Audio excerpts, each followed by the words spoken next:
Hey guys, welcome to the Nick Bahe YouTube page. You know what you need to do. You need to subscribe, you need to ring the bell, you need to like the page, you need to leave a comment. I appreciate you. All right, we're back. He's back. I'm back. We are back. We're together. Ruud, Nicholas Allen Bahe, midweek pod, Michigan week. You have just hold that thought because I got to tell you about our good sponsors, Pella Windows and Doors.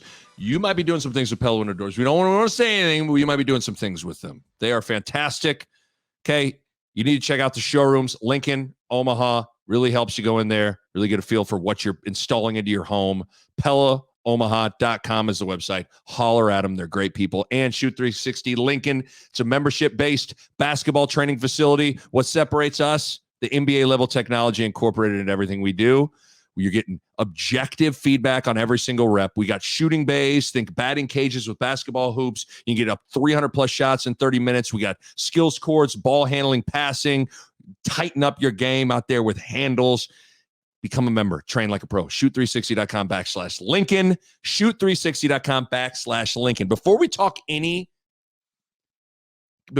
football, can I throw this at you? Yes. I think I know where you're going to land on this. Did you see the news coming out of it? Sounds like the writers' strike in Hollywood is potentially coming to an end. Yes. Okay. And there was some rumblings that The Office is potentially going to do a reboot. Wow. That the old showrunner is reportedly like he would be back involved. My thought on this is like, I usually am one of those guys like something that was really good, let it sit. Yeah. But to me, if you can get Steve Carell and Krasinski and Rainn Wilson, basically if you can get Michael, you can do it. You do it.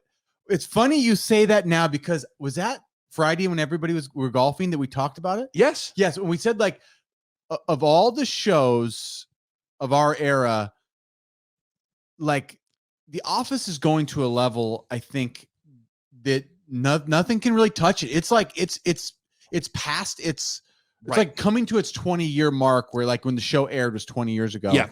But I think generationally, our generation, the generation a little bit older than us, and downwards to teenagers now, it's a universal. Like everybody loves The Office, and it's not getting. There's no aging like that's going bad. It's getting almost better. Yes. Like it's I think pretty impressive. Yeah. But for me, I'm like, I actually think the show could still work if they just somehow got everybody back into the office. So that's the key. So to me, it's like you can't do it without if Krasinski and Dwight and Andy Bernard, Pam. Now Michael Scott's if it's Michael Scott and none of the other people, you still do it. If you can get Michael Scott you still do it. You it doesn't have to matter. Do it. Yes. Steve Carell is everybody else is amazing. Steve Carell is Michael Jordan. He's the Michael Jordan of sitcom. Right. Like that's how good he was in that show. But if you can get him, Krasinski, Rainn Wilson, and even the Nard Dog, like it's doesn't matter who else is there. The question is if you can't get Michael Scott and you can't get Dwight, still probably. I mean, they'll do it with if they can get Nard Dog and maybe some other people that maybe they do it, but I am usually kind of anti like leave the past in the past. Yeah, I am pro this. If you can get Steve Carell, Krasinski, Rainn Wilson, you need Pam. Like to me, those are if you can get those four. Yeah, I think it's like if you said you could do Seinfeld again with the same cast, you probably still do it. I just don't know. Like, yeah, I mean that's almost like where Curb's been great. It's like the Seinfeld, but like on steroids. Yeah. So you almost don't need it. But they kind of did their little Seinfeld reunion on that. But I've also heard, isn't there rumblings about Friends potentially trying to do that? Yeah, maybe like the real full cast, and I think that's another one that would be, I'd be more interested to see how Friends plays now, because like a new written show, like new episodes of Friends. Because I actually think if you give all the Office cast, that model destroys. The Friends is the old school like multi-camera where it's like you walk in, the crowd goes, woo, and then it's like I don't know, and laughter. Yeah, I don't know if there aren't very many shows like that anymore. There's less of those. I still think it can work, but it's definitely not. It's a different model. And it feels like Friends was like a frozen in time, like sort of situation for those characters too. Like, does it work? Like, what are they all? They're all married now, and like they're all married, and they can't do what they used to do. And but I kind of think, honestly, so it'd be like Michael Scott and Holly. There just has to find a way that, like, David Wallace needs, Dunder Mifflin needs Michael and Holly to come back and run the Scranton branch. Like, it worked. Like, it kind of, all you need is, like, you don't have to outthink yourself. Like, Jim has been promoted. He's now at a different, or somebody's at a different company. Right. You've got where Seinfeld and Friends is like, they lived in apartments across the street, across the hall from each other. Yeah. And they were single and went to the Central Perk every single day. Yeah. Well, when you got kids and you live in the suburbs, it's like, what's your central meeting place that every day you start the episode at? Either the apartment or Central Perk. One of two, 99% of the episode. And for The Office, it was just in the office. But you can still do that. I know, that's what I'm saying. Like, it's not as complicated. The way they left it, it's not as complicated to just get everybody back together as you think it is. Yeah. And so, I don't know. It just would be, I got excited about it. Like, I'm not sure there'd be a TV event. Like, if like, let's say, yep, it's happening, and Carell, Krasinski, Rainn Wilson, they're all in, like, I would be beside myself excited. Yeah. What's funny about that show is I watched it from the first episode live. Like, I watched it. I literally watched it every week, every Thursday. I never missed it. Yeah, see, I didn't watch it. Then we got TiVo. Yeah, and so I watched it live. We got TiVo, and so I never missed really episodes. So it was one of my own like life shows that I got to experience live in the moment, and I wasn't missing. Or sometimes it was more like a lot of Seinfeld was. Yeah, Seinfeld was a little before our time too. It was like we were a little young. I vividly remember though. Because like Thursdays on NBC was Friends and Seinfeld. Yeah, was huge. But you remember, by then we're 11, 12 years old in the mid 90s. Right, we're still a little young for those shows. We're like they were good, but we were a little above our heads. For sure. And so I don't know. I wanted to start the show being like, it's very, very exciting. But I think Steve Carell's the key. Like, I think my guess is the showrunner will only do it if Carell. My guess is Krasinski will only do it if Steve Carell. Everybody would, because they talk, all those people talk about how like they've never had more fun than when they were doing that show. And so I wonder and they've all gone through the cycle. Like if the cycle is this, that was all their first like monster show that they all did, and it got huge. They all went off and did movies. Right. And I mean, Carell went huge for, a decade after he got going in The Office. Krasinski then went huge for a handful of years. Rainn Wilson had a moment. Nard Dog had a moment. Had The Hangover. And then they all are like, I feel like they're coming down from all of that, where they're like, oh yeah, what's the best thing we ever did? It's The Office. Yeah. It's the thing that they're all going to be known for, the most lasting thing. And I think maybe they've come around where like they wanted to get away from it maybe for a bit, and now they're like, this is the best thing. So fingers crossed. Yeah. Fingers crossed for it. Okay. Just want to take a few minutes to talk some non-football stuff. Want to look back real quick before I look forward. A little bit how I felt after the Minnesota game. I want to start with this, where like I am torn on my reaction to the Louisiana Tech game, because like as the dust had settled, and really it was a YouTube chat comment on our YouTube that somebody just simply wrote, winning sloppy is the start to winning clean. And I was like, you know what? He's kind of right. Like, I felt like, I don't want to speak for you. I felt like I was kind of hard, like reflecting on like how we approached our recap pod. Like, were we too hard on them, like for a team that hasn't went to a bowl game in 6 years, hasn't had a winning season in 4 years. They just won. They rushed for 300 yards, and we kind of turned on the mics and went, yeah, but. And so I don't know. Like, I have thoughts on that, but I wanted to this is tough because I would say we were harsh. I guess though, I at this point don't know how else to do it, because I think maybe we've used a lot of our just blind optimism. We've used that up, and now it's a more like realistic. We're kind of just like, this is what we're seeing, and if it doesn't feel like it's in the right direction, I think it's still hard to be like, it's all going to be okay. I just am like, I don't know. I have no idea. You know what? We're Simpsons fans. Shouts out to Homer Simpson and the whole crew. You know what it was? It's almost a little like, remember Hurricane Nettie? Ned Flanders finally like snapped. Yeah. Where it was like, we've all been Ned Flanders for the past 5 seasons.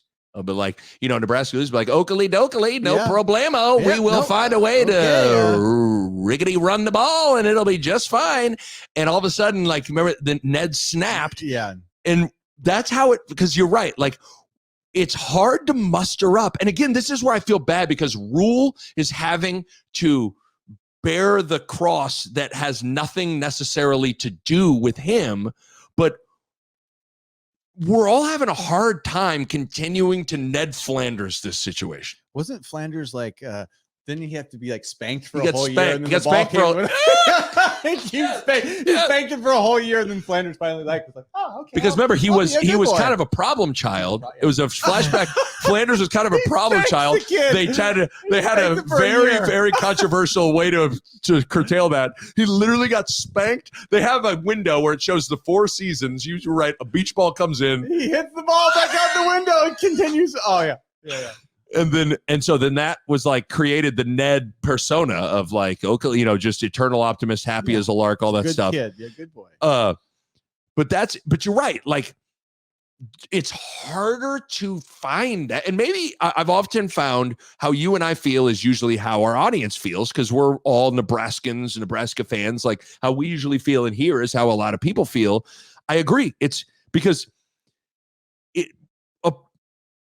it's one of those things where it's like, it's hard to know as we're watching these games when to react like, hey, a win is a win and let's just be happy with a win. I know how I feel. I know my answer to that. If it's a Big Ten game, a win is a win to me. Oh, okay. If it's non-con against La Tech, I think I'm more critical. Okay. But if we played as terrible as we played against Minnesota and they slipped and fell down and fumbled the end zone and we jumped on it and won the game. Right. I've been like, okay, like, win's a win. Same way with Colorado. The first half, you're like, what was that? But we, stumble our way into a win. I go, a win's a win. Cause like they're more important wins. That's a good, I didn't have an answer for that. I think for me, it's if it's a Big Ten win or a good non-con, but like, if it's like the La Tech games or, Georgia Southern, like, okay, I am going to be more critical. I think that's my approach. I would definitely though. I would skew if we beat Northwestern. I go, hey, yeah, whatever. I don't care if you win the game 2-0. W in the Big Ten. That's my. But I think how I judge. I think so. There you go. So you have criteria in your head, which is great because I'm not sure where. Well, that's great though. Sometimes it's good. Sometimes that's why I like. Sometimes I don't know how I feel, and then we get to talking, and I'm like, you know what? I found how I felt about it, and so I don't know when to be like, hey, a win is a win versus when where it's like, hey, there's a standard of good football, and if something isn't hitting that mark, you got to be honest and say it, because it is hard to, like what you're saying, it is challenging to move the goalposts mentally in real time of sliding back and forth between that of like, don't care how it looks, don't care if it's crappy, if you win, thumbs up, versus ultimately you have to start playing good football that you see it going somewhere. Yeah. So I wanted to start with that where I was like, man, like we were a little hard, a little negative. And I think I do kind of feel bad about being negative, But no, I like I don't like our honesty here. I don't like being neither negative do I. in general. Especially after a win, it feels a little. But like, I guess that's my snap judgment. Is I think that's how I feel. I like it. I like that you at least have like you're ahead of me, partner, because I have no rhyme or reason behind it. I have specific criteria for every situation. I got nothing. I'm like, you know what? I just am upset today. You know what? I'm not upset today. Like that's all I got for it. The other thing I wanted to hit on. Sometimes you're not into this stuff, but can you TikTok challenge? Bing bong bong ding dong.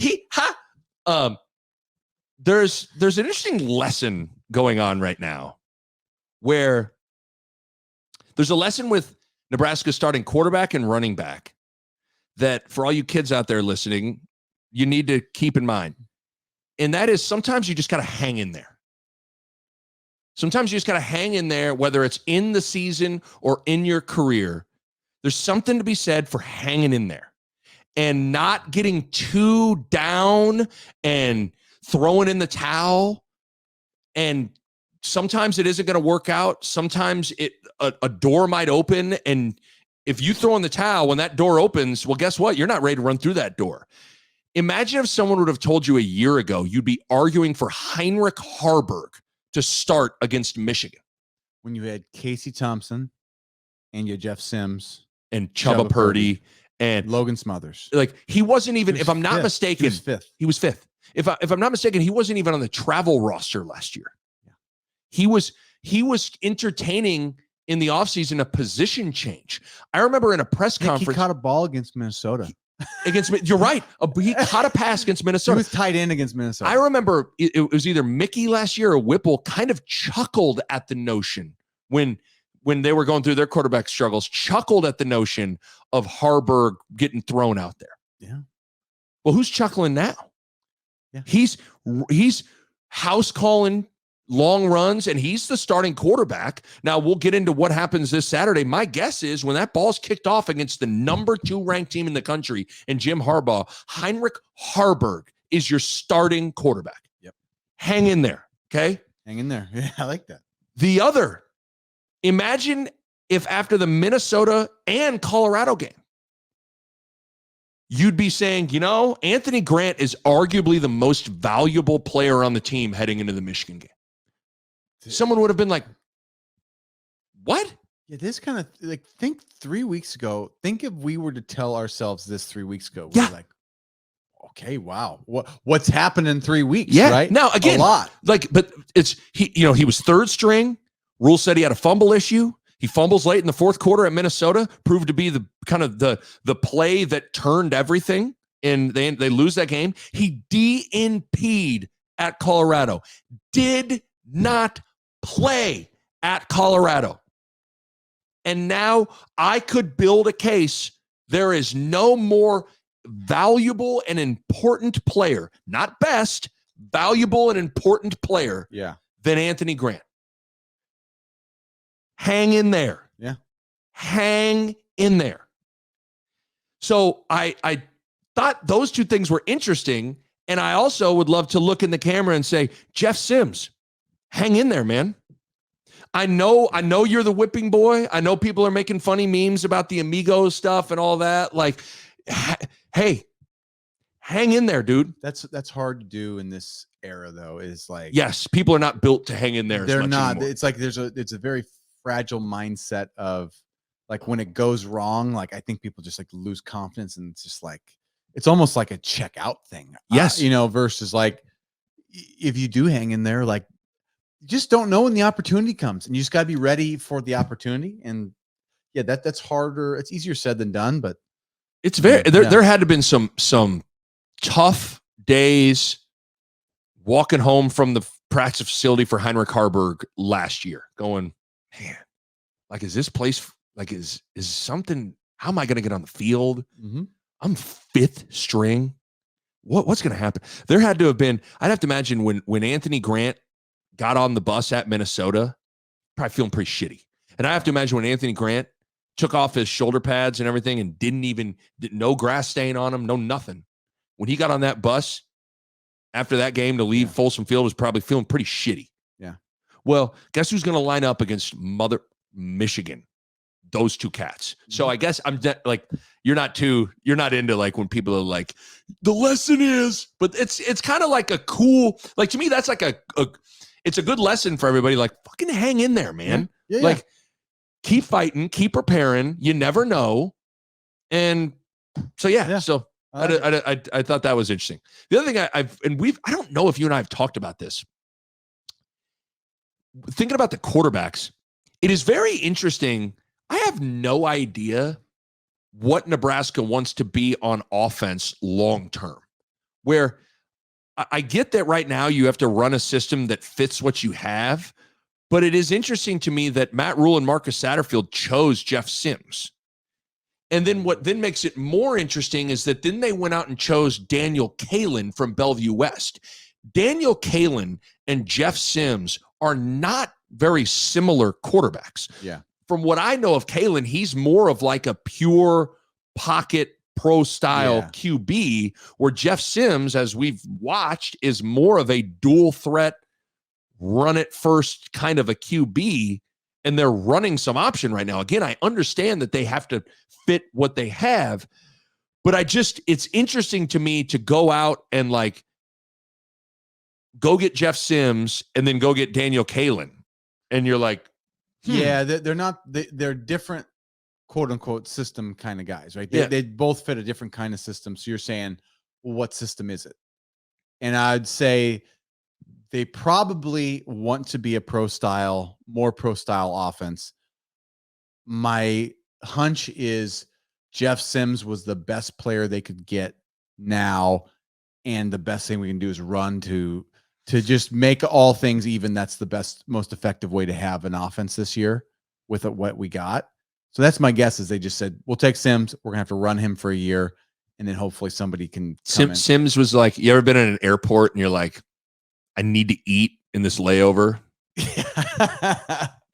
You know, like, I'm usually healthy. I usually have greens and some carbs, a little bit of protein. But guess what? We're getting McDonald's. Like sometimes, and it's no necessarily that's not a knock on Sims, because like there's value in. I mean, he's a talented player and all that stuff, but like sometimes we're going to Sparrow. You have to go to Sparrow and get a big piece of pepperoni pizza that is sat out at gate E5 for 18 straight hours.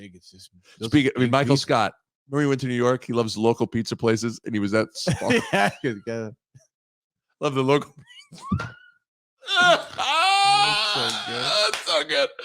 That's such a Michael Scott thing. Like, I love going to New York, go to the local pizza place. So the other thing with that, it's interesting to kind of like, you're right though. I think that's what it was. They looked in the portal. They were at gate E5. Their flight was boarding in 30 minutes, and the only thing that was open was Jeff Sims, and they were like, let's take him. But I also worry's maybe a strong word, about painting an attractive picture for skill talent recruits to want to come and play at Nebraska. Yeah. Like right now, let's be honest, you're Johnny Post Corner from Louisiana, and you're like getting recruited by Nebraska. You turn on the TV and you're like, and it's not necessarily their fault, but like, I don't know. You don't want to muck around in like unattractive land for too long.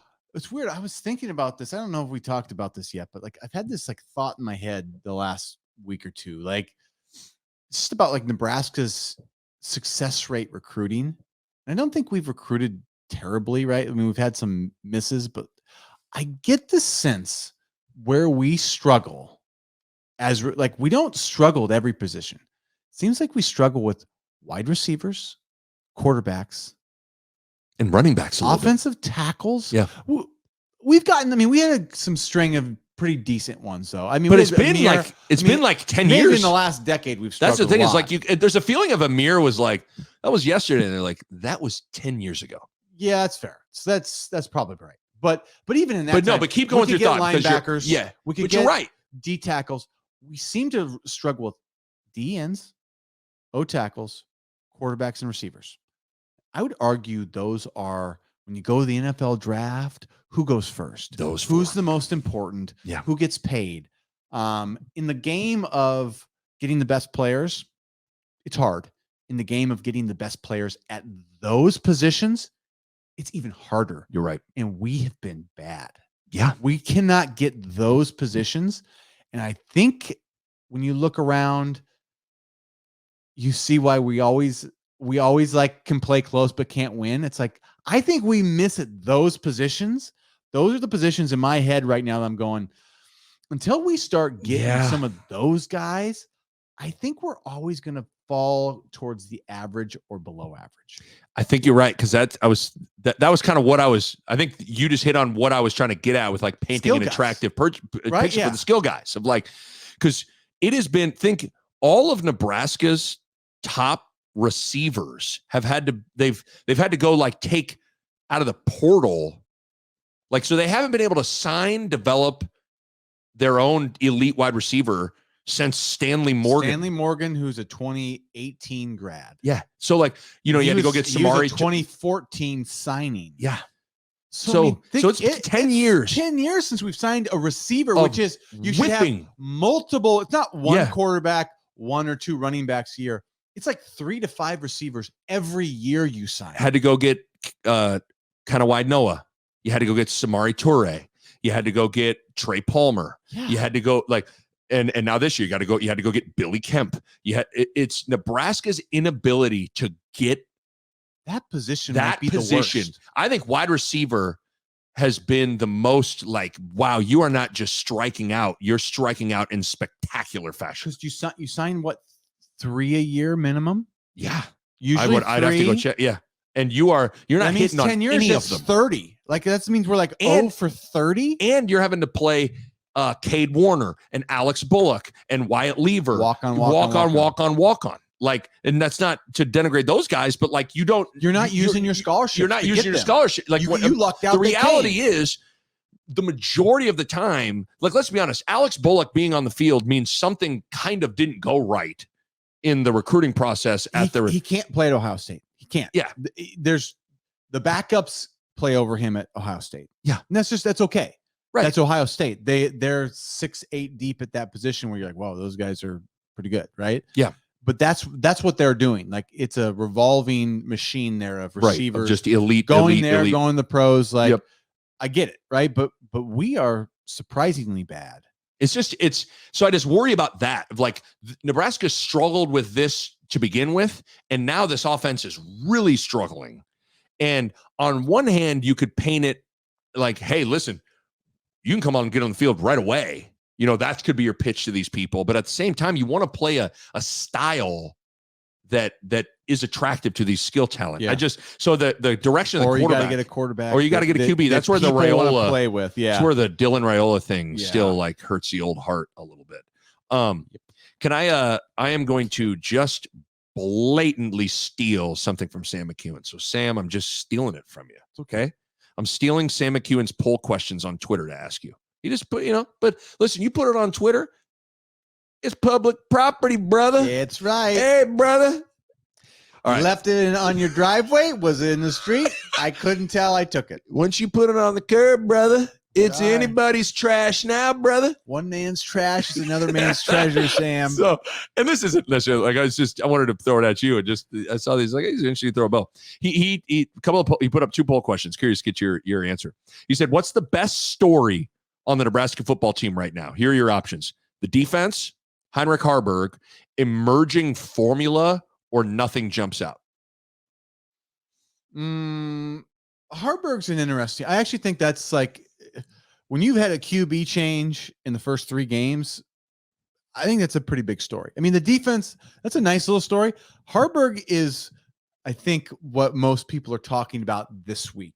Defense is sort of like, it's been good, right? But Haarberg is like, what do we got? Right. The defense is like the, and I guess he did say best story, because there's a difference between best and most interesting. The defense has been the best thing about the team so far. Best, yes. But you're right. Like the most interesting thing has been Haarberg / just the quarterback situation. The Sims being so bad. The Sims catastrophe to the Haarberg emergency change. Right. And because, we could say it was a injury thing, but it probably wasn't.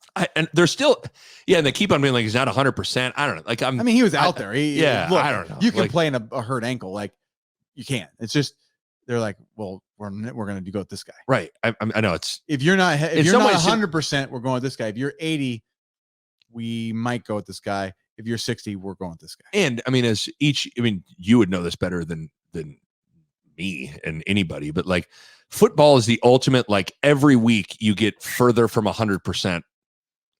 You're naturally, you know what I mean? Like, by the time you walk into fall camp and you're like, I'm 100%. By the end of the first day of fall camp, you're like 98. They're like, well, it's honestly 92. It's like your 87. cell phone battery on a day where you never get to be around a phone charger. Like, you get out of bed, it's a hundo. By the end of the day, you're like, well, I'm at like 14% here. Like, that's football. So it's like, nobody's really 100% right now.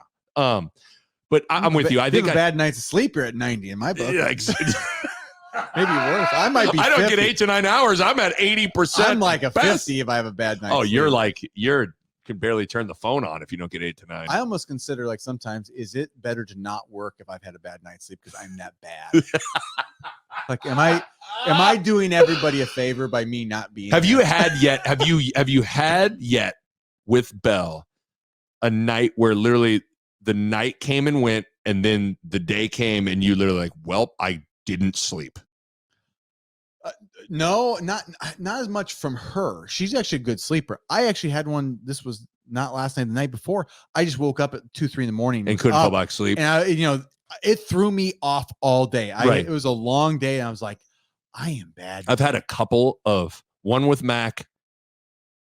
Like, I've had some close to ones with Marv. Basically? Where like, well, there was a couple. There was one night in particular with Mava where, like, literally I was in her room and like the sun was coming up. I had not slept, and I had my radio show was starting in 3-4 hours. I was like, well, today ought to be interesting. Like, I literally have not slept. That's where you do the coffee and you're like running on like the coffee. Well, adrenaline. you kind of, it's weird. Your body, like, I swear your body, like, is storing adrenaline. Like, are we using it?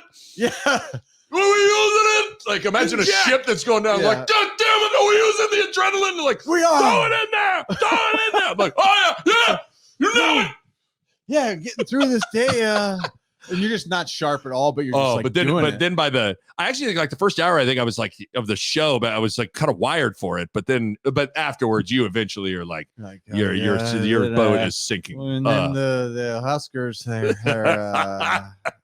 playing who? It was like that pretty much. Okay, second poll question from Sam McEwen. What's your excitement level for Nebraska's game against Michigan? Fired up.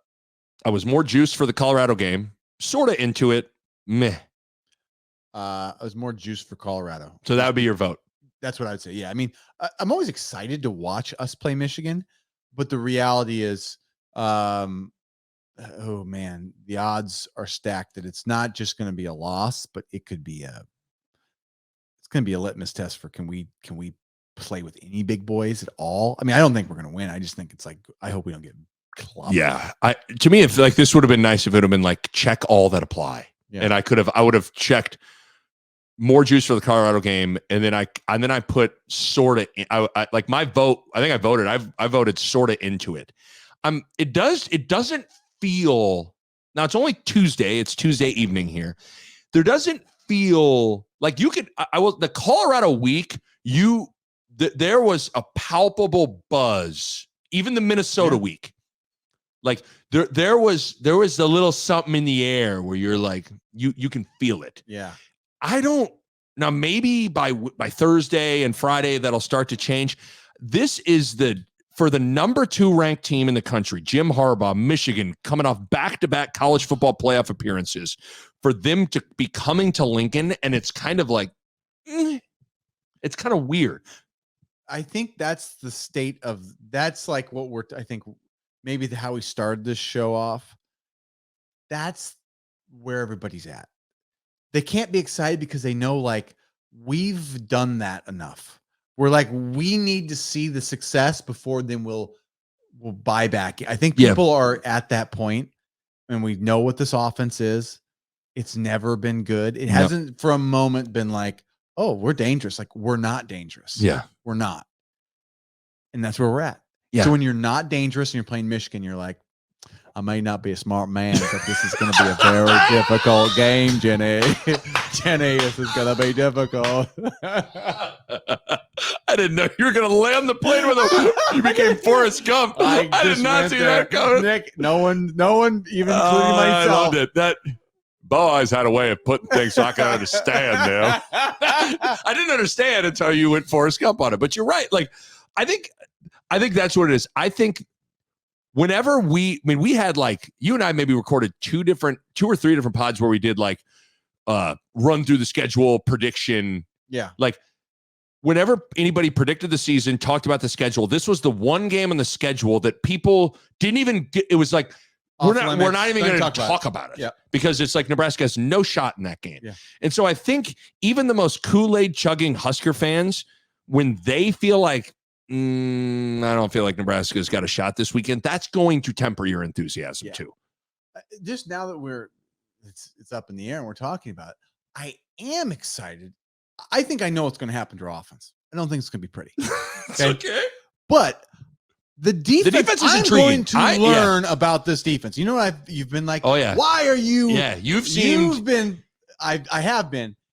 This is the game, Nick, that I learned something. Right. I learned what this 3-3-5 is, what these players are, what this massive rotation is when you play a Michigan. This is pinnacle Big Ten football, power football. They'll do it better than every one of these other teams. So this is it. This is what, like, the hardest thing you can face in the Big Ten is this. Mm-hmm. You know, and the 3-3-5, Tony White and this squad, what are they? I think we'll know better. We'll really kind of know after this game. Yeah. No, so maybe they play tough and we're like, God, you know what? They played Michigan tough. Right. And we know we got a tough team. But this could, I mean, I don't know. I think they might actually play better than people think. Yeah, no, but you're right. The most intriguing part of this game, as sad as it sounds, is like not whether Nebraska wins or loses. It's more of like, can the defense kind of like show themselves out to be decent here? Yeah. Like that. But yeah, you're right. Like that's probably that's the hook of this game, probably. Yeah. Because you're right. Like I'm gonna be watching that closely. I'm excited to see that. You know what it is? The way you've like, if the defense, you've given like the ass out hug to the defense, like the way you hug like your aunt or something like that. Church hug. The church hug, like, hey girl, hey, yeah, how you been? Where like you want to hug like you hugging your girl, where it's like, girl, you better watch yourself. So you're saying if they play good at Michigan, you might have like give like a real hug. Ooh, I might break out for a real hug. Come here, Tony. Okay. Hey, I got some great and puzzling stats. Then we got our Michigan official prediction. Okay. That's what's coming up next. Because there's some stats that make you almost go, man, stats can be misleading. Yeah. But I'll get into that. But first, got to tell you about Pella Windows and Doors. The work that they do on the front end with their research with their windows is incredible. They put them through extreme heat, extreme cold, extreme rain, weather conditions to make sure that when the windows are installed into your home, they are going to be able to stand up to the elements. So you can have that confidence when those windows are in your home that they are rock solid and fantastic. If you need some windows, you need some a new front door, sliding glass back door, whatever, schedule a free in-home consultation where you get a Pella expert out to your house, and it's free. They're going to be able to sit down with you, go through your wants and needs, and they're going to be able to put a Tony White type of game plan together for your windows. 3 windows up top, 5 windows there. We're looking for a 3-3-5 window formations. Tony's like, say no more. I got you. We're going to rotate 18 different windows each day. It's like, no, Tony. We're not. Tony, you should stick to being a coach, not a Pella Windows installer. Every day we take one. After each hour, we take one window out. We bring in the backup window. Not quite as good, but you know what? No, Tony, we leave the windows where they're at. If I would respect Tony White. If Tony White has a house where the windows are everything's 3-3-5, I'm like, this dude is about that life. I love it. So go to PellaOmaha.com, and got to tell you about Shoot 360 Lincoln. You know, I haven't talked to you guys a ton about the skills courts where you're working on passing and dribbling. The passing wall is, passing is one of the most underserved skills because let's be honest, it's kind of boring to work on and you typically need a partner to do it. But the passing walls, they gamify the whole process. And with that technology, with the passing wall, they can measure your reaction time, your decision making, and your accuracy. So you're handling the ball, and then all of a sudden, a couple of targets pop up. One's worth 100 points, one's worth 10 points, and they're moving. Well, that 10 points is Draymond Green. That 100 is Steph Curry. So you got to make quick decisions and make an accurate pass. So it's measuring, and you got to hit your target. So you're working on all those things. And it'll improve your game. It'll improve your ball handling. You go 30 minutes in there. You really work on your handle. You work on passing. You are going to become a better player. And I'm telling you, the little kids love the gamification of it. You get Bug Smash on there where there's an ant crawling and you got to hit it.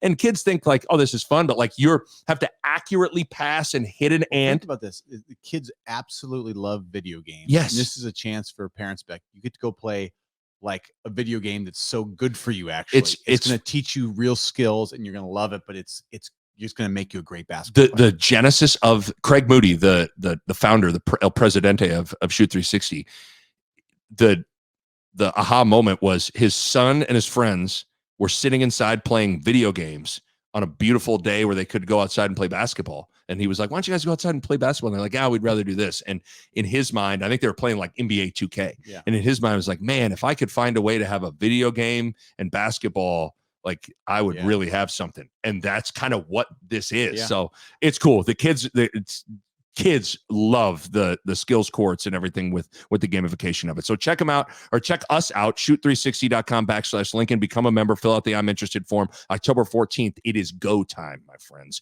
Go time. Okay, you ready for some great and puzzling stats here? Little puzzling here. Nebraska, number 1 rush defense in America. It's pretty good. Not bad. Nebraska, 6th best rushing offense in America. It's not bad. Nebraska, I think they're 13th, but it'll just go top 15. Nebraska, top 15 in sacks in the country. If someone would have told you, us, me, that, hey, heading into the Michigan game, Nebraska's going to have the number 1 rush defense, the number 6 best rushing offense, and be top 15 in sacks, I would have been like, holy shit, is Nebraska 4-0? Is Nebraska, I mean, at worst, they're 3-1. Yeah. Are they 4-0? And have they looked like great? And are, like, is everybody feeling great? And you're like, nah, not quite. And so it's just interesting how there are two takeaways with that.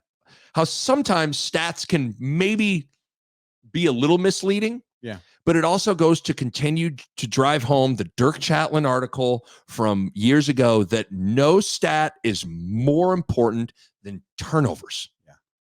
Like that tells the tale of the season more than anything else. But like those are top 10 rushing offense, rush defense, top 15 in sacks. Like you can run the ball, stop the run, and sack the quarterback. You're like, fuck, let's go. Yeah, you can't ask for more than that, right? Up to Yeah. this point.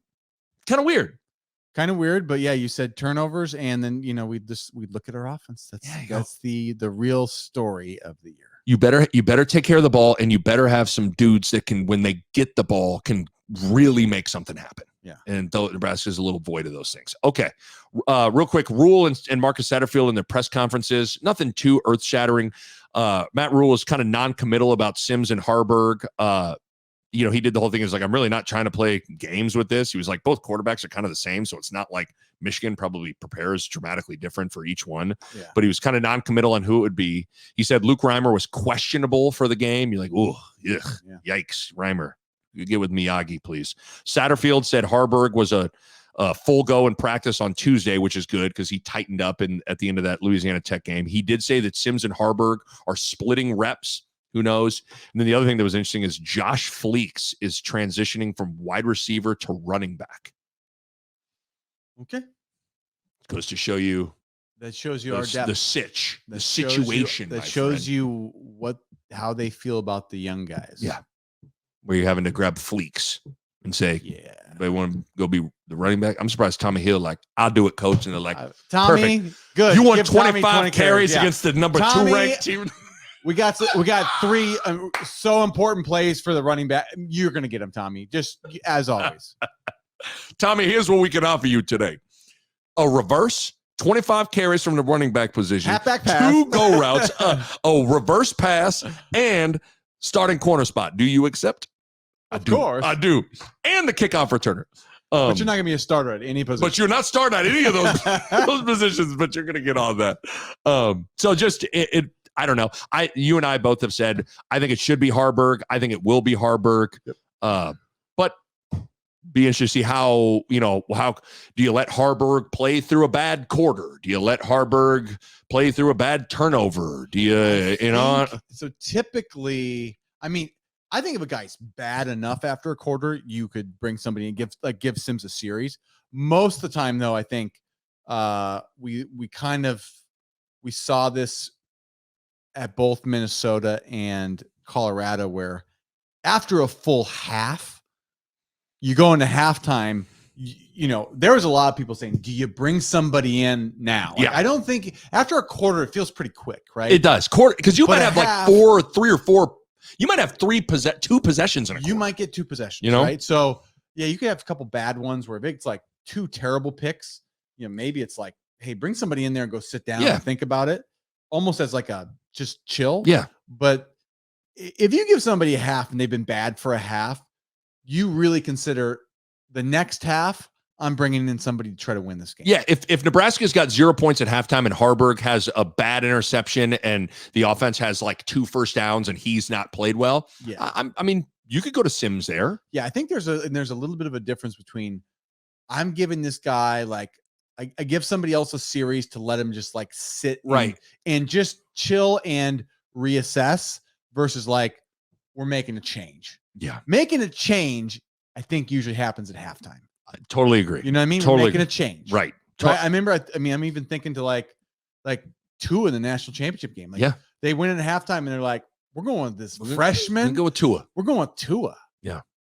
Yeah, you're right. Jalen Hurts is not a bad quarterback. He was like a junior at the time. Like they went with Tua because like we have a better chance of winning, I think, with this guy right now. Yeah, the offense needed a little something. Yeah. So just be interesting to watch. I do think Haarberg will be out there first. And we'll see how he plays. I mean, if he plays well, obviously he's going to stay in there. If he plays really bad, I think that's one where if he plays a really bad half and Sims is ready to go, I wouldn't put it past Rule to be like, let's give Sims a try. Yeah. And I don't necessarily have a problem with that either. I don't think it matters. I think they're both pretty much very similar. I think what matters is I think it should be Haarberg going. I was going to say, I think the only thing that quote unquote matters is that Haarberg starts the game.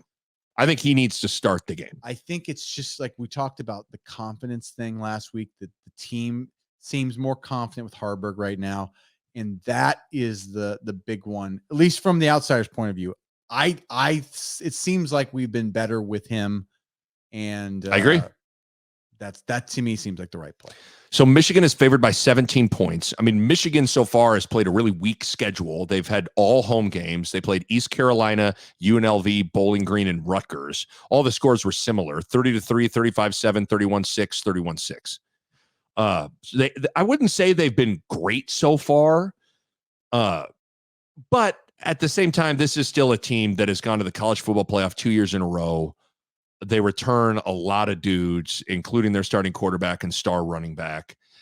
What I wrote down first was what you hit on. I think this is going to be the most exciting thing this is a great test for Nebraska's defense, especially to stop the run. I just cannot wait to see what that looks like. But for me, I wrote down, this feels like a game for Nebraska to have a chance to win, ... Here are a few things I wrote down. You need to somehow win the turnover battle. Yep. Somehow. I don't know how that's going to work, but you got to find a way to be on the right side of that stat. Yep. It also doesn't this game feel like you need one of those X factor plays, like a pick six, a blocked punt, a blocked kick? Like you need one of those weird plays. Oh, I mean, for a real chance to win for a real. I don't think there's any way to win it without something like I guess, that. yeah, I should say, like Michigan, like maybe rephrase that. Yeah. For Nebraska to not even have a chance, like these have to happen. They have to have at least one of those like outlier plays. Right. You said pick six, block punt, something like that. And they probably have to control the clock. That's probably the only way they can win. I see what's tough is how do you control the clock? How do you control the clock? Because what's funny is that runs counter to what I then wrote down. Well, Nick, the answer is you can control the clock against Minnesota. I don't think you can control the clock against this good of a defense. No. You got to be able to like kind of sort of handle this defense. I just don't know. I actually wrote down that Nebraska needs a couple of big chunk plays somehow. Because like they need Grant to get loose for a 70-yard run. Okay, so let's think about that. So because I just don't see how they're going to be able to. That might be right. So do we need to just make big plays and then hopefully our defense plays out of their mind? That's how if I'm being real, like I get that. Yeah, like how do you want to come in and you want to like. We'd love to control the ball. Yes, totally get that. What's realistic? But let's be real. The realistic way to win, not the blueprint we'd like, because we can't do it.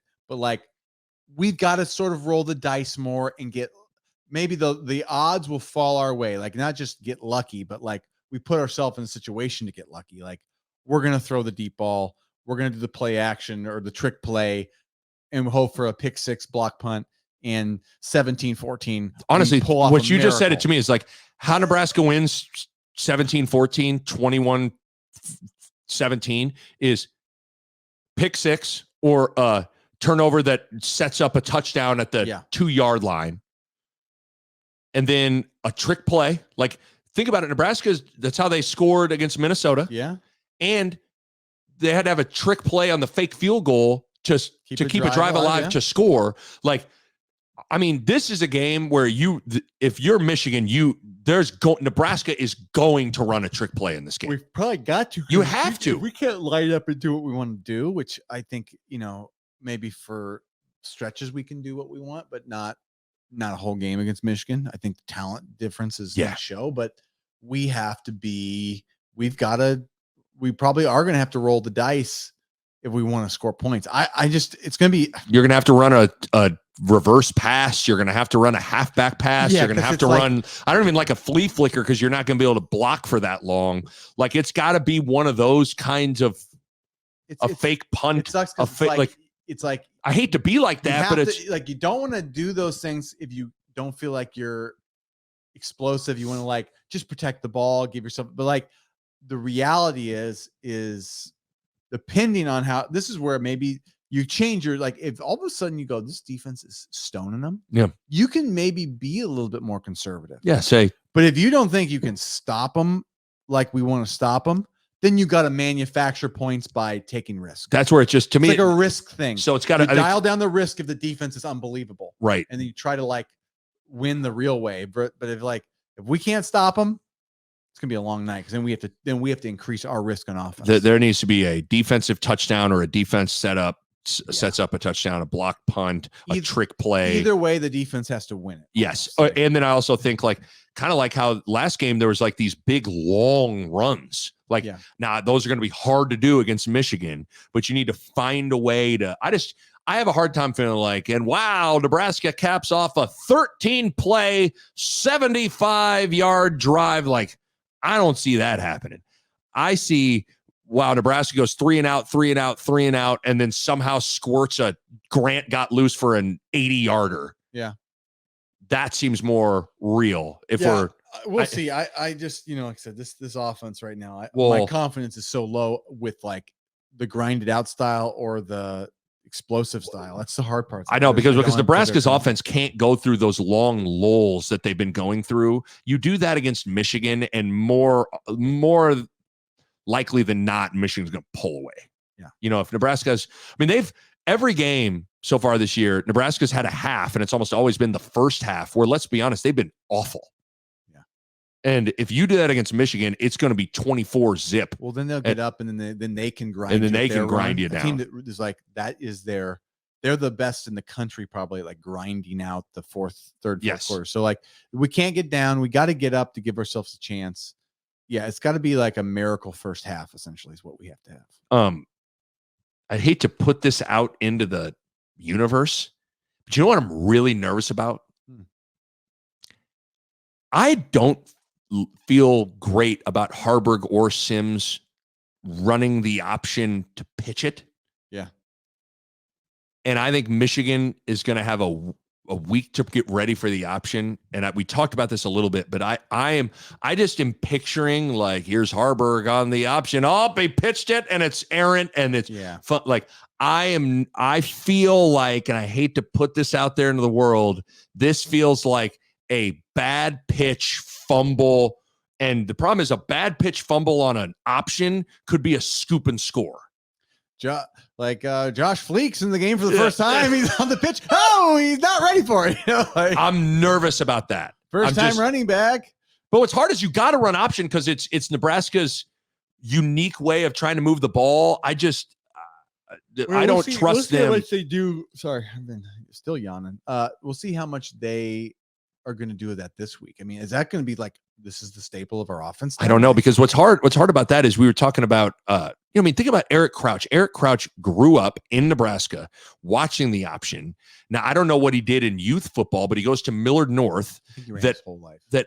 So like by the time, the whole outliers, like, you get 10,000 hours, like that dude had 10,000 hours of option football. So by the time he got to Nebraska, I mean, the guy was a motherfucking machine running the option. Yeah, he was great. He was awesome at it. Had great when to pitch, how to read it, when to set, like fake pitch, go. Like, kind of had it. Tommy could always cut back too. He always had like knowing when to cut back. That's the half of that. It's such an important thing. Oddly enough, I always thought Adrian Martinez kind of naturally ran the option decently well. Ran pretty good. Like he could fake pitch it, and like he was pretty good at it. But when I watch Harburg run the option, I'm like, he's a little statuey when he moves. He's just a big guy, and I think he's got big feet. I think he's one of those guys that, like, he looks like he's got like size 15 feet. So it's like it kind of just it just I hate to put that in the universe. Maybe I'm putting it out there so the universe will like react to it and then shut it down. But I just a little nervous about that. Yeah. My prediction is I actually think the defense is going to perform okay. I think this game is going to be a little reminiscent of the Colorado game. Like, I think the defense is they'll be juiced. Yeah. They're going to play physical. I think they're going to eventually wear out. Bo, how does Nebraska's offense score more than 7 points? I can't, Nick, we couldn't score against Minnesota in Colorado's bad defense. Like, what are we going to do? So I'm going to say 30-7 Michigan wins. Yeah, I think that's fair. I'm really, like, right now I'm trying, like, I started this episode being like, I want to be more positive, but right now really picture Nebraska's offense on the field against Michigan's defense. And how are they going to score? I just don't see, I just think that every time we play Michigan, we can't score. Right. Except for the 21 year. That was it. Like, Other than we had that, some amazing plays. It was an amazing game. We still lost, but like every other time we played them, we can't score. They have grown, like almost every other time Nebraska played Michigan, it's looked like varsity versus JV, other than the 21 game. Yep. But Frost's first year, it was varsity JV. Last year, it was varsity JV. Yeah. Now, will it look like that again this year? I don't know. I just, offensively, given the quarterback situation, the running back situation, the wide receiver situation, and the makeup of their defense, how do they score 21 points? How do they score 14 points? I wouldn't bet on it. You know what I mean? Like, I don't bet really. I'm not a bettor, but the things that, if you ask me, would you bet on something? That's how you really know how you feel. I go, I would not bet. Better chance. Here's a good way to put it. Is there a better chance Nebraska gets shut out or scores 21 points? The better chance is probably shut out. I know that's a sobering way to kind of wrap this up, but I think there's a better chance. If you're asking me which is more likely, 21 or 21 points or 0. Yeah, because it's not closest to. Yes. It's either or. Yeah, I'm not saying like if you it's just which outcome is more likely. 0 points or 21 or more points. I don't know. So I just think Michigan, can we get 21? I just think, man, that seems we could. It just seems like we'd have to have an outlier play. Yeah, like the great variable in that is, was there a pick six? Was there a setup touchdown from a turnover, a block punt, whatever? But if there isn't, I don't see how this offense is going to be able to score enough. So I'm going 30-7. But that doesn't mean I'm interested to see what Harburg looks like. I'm interested to see what the quarterback situation looks like. I'm interested to see how Satterfield and Rule can manufacture some chunk plays. I'm interested, and then most importantly, I'm interested to see how the defense. I mean, this is a number one rush on paper, number one rush defense in America. Small sample size, 4 games, but like number one rush defense in the country going against Michigan. Okay, here we go. Best rush team in America. Best rush. So here we go. We'll see. Roughly. We'll see good on good what that looks like. Okay, that'll do it. Look at us tight with an hour. We'll be back for the recap pod. Nebraska, Michigan. Be interested to see what that looks like, and then it's a short week for Illinois on Friday night the following week. So should we go check on Ned Flanders? Make sure he's still Oakley Dokley. He's being spanked. He's being spanked. A Hurrdat Sports Network production.